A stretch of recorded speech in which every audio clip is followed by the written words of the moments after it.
Have you ever stumbled upon that beautiful thing called art block, where you can't think of anything to make, or you do come across that one something that you haven't made yet, but you think to yourself, that's useless, or yeah, I don't really want to make that? I've been in this situation too many times, but don't worry, I've got you. Here are 5 unique crafting ideas to get you out of your art slump, or maybe you want to pick up one of these hobbies and need a beginner project to get started.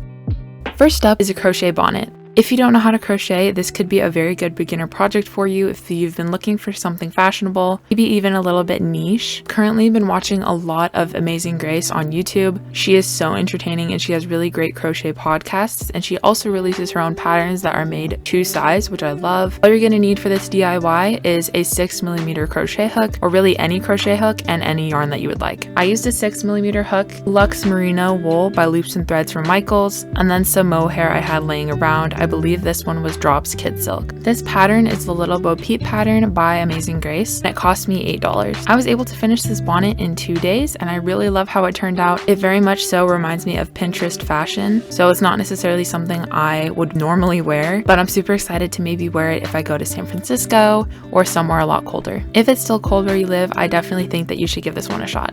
While I've been making these projects, I'm being reminded more and more how important it is to me that I make and consume goods that are long lasting and I know I'm going to love. I've really been trying to up my everyday style, and one way I've been achieving that is through my jewelry. Lately, I've been wearing jewelry from Ana Luisa, who makes sustainable, long lasting, hypoallergenic, and water resistant jewelry. Currently been wearing the Saya necklace and the Elise earring, which I feel like match with anything that I wear, like my crochet bonnet. I feel like people who craft like me also like to try to make things the most cost effective, and with Ana Luisa's jewelry, I don't have to worry about breaking the bank. Their designs start at $39, and you can even get 20% off using the link in the description of this video. If you're looking for good quality jewelry that matches your vibe and is made sustainably, then check out Ana Luisa using the link in the description. A quick and easy project that you can make with minimal supplies is a tic-tac-toe board. All you're going to need for this project is paint, polymer clay, and resin. All you're going to do is take your clay, and you can really make any tic-tac-toe board. There's a bunch of inspiration on Pinterest that I'm going to put on the screen here in case you want to make yours a lot more creative than mine was. I just made little X's and O's by using a dotting tool and hollowing out a circle, and then rolling my clay into a snake, and then cutting it into little straw shapes and then connecting them to make them look like X's.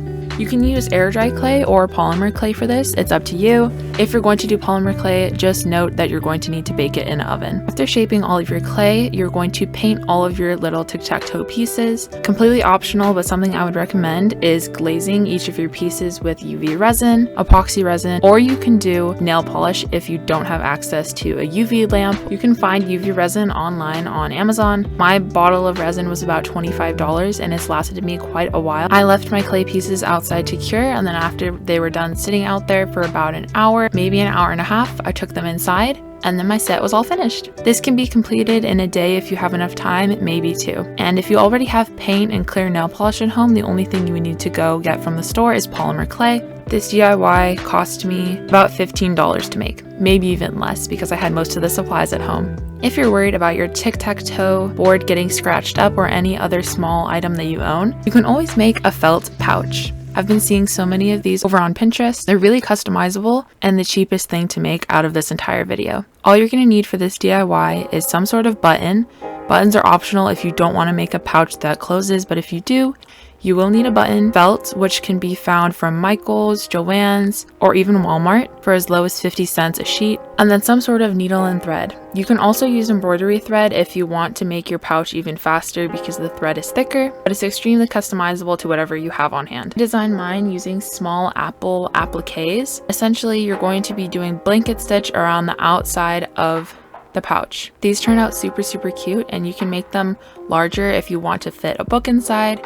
But like I said, I decided to put my tic-tac-toe board in there along with its pieces so that none of them get lost. My favorite DIY out of this entire video is the pocket aquarium. This is such a unique idea. I've only seen a few people do it. I will link the original artist that I saw this off of over on Instagram, but essentially all you're going to need to make your own mini pocket aquarium that you can take anywhere is epoxy resin, paint brushes, polymer clay, an oven, an Altoid tin, make sure that it's an empty one, and then of course a baking sheet to bake all of your clay pieces on. To begin making this, you're going to want to research or pick a few sea creatures that you would like to make. I decided to make a manta ray, a giant clam, tube corals, brain corals, tabletop corals, starfish, and a few rocks. While you sculpt your clay, make sure to have your tin on hand so that all the pieces are sure to fit. Bake your clay pieces at 275 degrees for about 15 minutes. Make sure to let them cool off before you start painting. Be as detailed as you want on these pieces because the more detail you put, the more realistic they're going to look. After they're all painted, you're going to want to arrange them into the tin in a way that you would like. This can be a little bit difficult, so make sure to be gentle because small polymer clay pieces like this are very brittle and prone to breakage. Then comes the most confusing and most difficult part, epoxy resin. UV resin is an option for this, but I would recommend using epoxy resin as you would need quite a lot of UV resin if you were going that route, and it can get quite expensive quite fast. Epoxy resin kits at Michael's cost about $20. To mix up your resin properly, there should be instructions in the box, but essentially epoxy resin is a two-part kit that comes with a part A and part B, a hardener and a base. You're going to need exactly 50-50 of each. If you'd like to get a scale, you can do that as well if you already have one, but personally I wouldn't recommend using a food scale because it could cause contamination. Make sure to work outside when you're working with epoxy resin because it is definitely not safe to be inhaling. And if you have a respirator, you can go ahead and use that as well. Always make sure to wear gloves and mix your resin according to the package's instructions. Temperature can also really affect the consistency of your resin.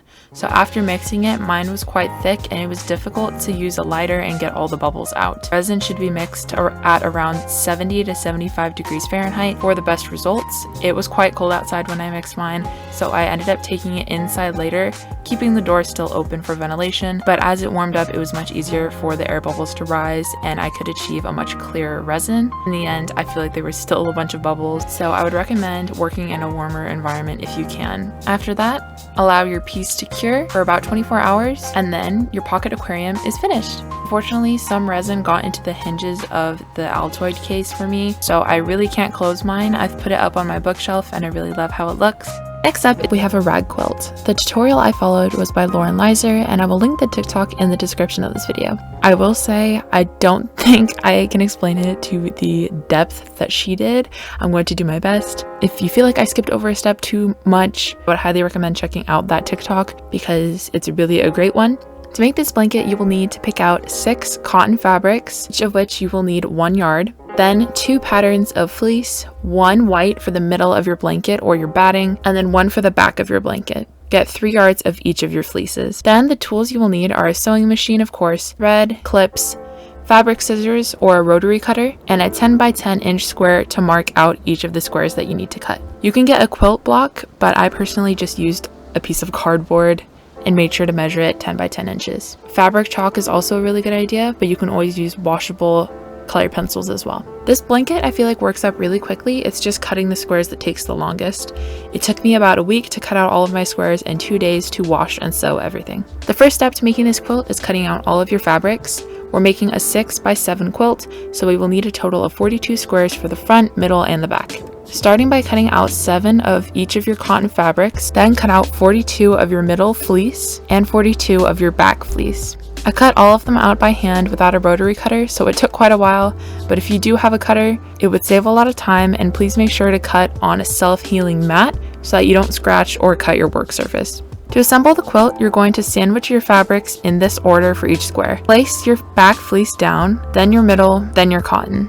Do this for all of your squares and then quilt each of them by sewing an X from corner to corner. You can use, I believe they're called Hera markers, and a ruler to make sure that your lines are completely straight, but I just freehanded it and I feel like it turned out fine. Do this for all of your squares, and then to save thread, I didn't backstitch at this step because it won't really matter once we sew all of the squares together. Then after repeating it for each square, you're going to block out your blanket in the way you would like, 6 columns and 7 rows. I just made sure that no same color was next to each other and it kind of had a checkered look. The most important part is attaching them with front-facing seams. Place 2 squares together, back to back, and then sew a 1/2 inch allowance for the front-facing seam. Do this for all of your columns and then sew all of the columns together. This is the point where I feel like I didn't get a very good angle of how to sew together the columns, so refer to the TikTok. Then after all of your squares are attached, you're going to sew all around the entire quilt, starting and ending with backstitching. Now we're going to start cutting into our front facing seams. Just make sure not to cut the connecting seam so that the squares stay together. Then you're going to throw your quilt into the washer with a little bit of detergent. I put mine in with 2 old towels as well to agitate the fibers so that they ruffle better. And then when you switch over the load, make sure to clean out the lint catcher a few times within the cycle to prevent it from getting blocked up.